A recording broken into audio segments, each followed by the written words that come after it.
নাহমাদুহু ওয়া নুসাল্লি আলা রাসূলিল কারীম আম্মা বাদ বিসমিল্লাহির রহমানির রহিম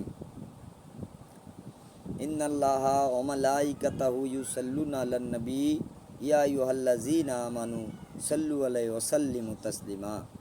প্রিয় দেশবাসী, মুমিন মুসলমান, আশেকানে আউলিয়া, আশেক ভক্ত ভাই ও বোনেরা, যে যেখান থেকে আমার এই ভিডিওটি দেখবেন, দেশ এবং দেশের বাইরে যে যেখানেই আছেন, সবাইকে জানাই আসসালামু আলাইকুম ওয়া রাহমাতুল্লাহি ওয়া বারাকাতুহু।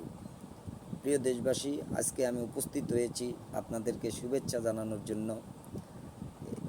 আমার এই শুভেচ্ছাটি কিসের অবশ্যই অনেকে সবাই অবগত আছেন। শুভেচ্ছাটি হলো ঈদে মিলাদুন্নবী সাল্লাল্লাহু আলাইহি সাল্লাম। আসছে 12ই রবিউল আউয়াল, ঈদে মিলাদুন্নবী, আমার দয়াল নবী, মায়ার নবী আহমদে মুস্তফা, মোহাম্মদে মুস্তফা, হুজুরে পাক সাল্লাল্লাহু আলাইহি সাল্লাম এই 12ই রবিউল আউয়ালে শুভ আবির্ভাব হয়েছেন। তো এই 12ই রবিউল আউয়াল মাস আমাদের জন্য অতি বরকত এবং রহমতের মাস।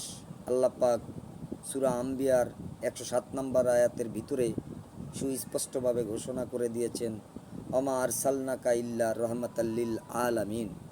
আমি সকল জাতির জন্য আমার হাবিব, আমার বন্ধুকে রহমত স্বরূপ প্রেরণ করেছি। সুবহানাল্লাহ। তো সেই লক্ষ্যে অবশ্যই আপনারা এই মাসে বেশি বেশি দুরূদ পাঠ করবেন, বেশি বেশি ইবাদত করবেন এবং ঈদে মিলাদুন্নবী পালন করবেন। কারণ যাকে সৃষ্টি না করলে এই কুল কায়নাত সৃষ্টি হতো না, 18,000 মাকলুকাত সৃষ্টি হতো না, একটা ধূলি কণাও সৃষ্টি হতো না। সেই দয়াল নবী শুভ আবির্ভাব হয়েছেন। তাহলে আমাদের অবশ্যই সকল ঈদের সেরা ঈদ ঈদে মিলাদুন্নবী সাল্লাল্লাহু আলাইহি ওয়াসাল্লাম।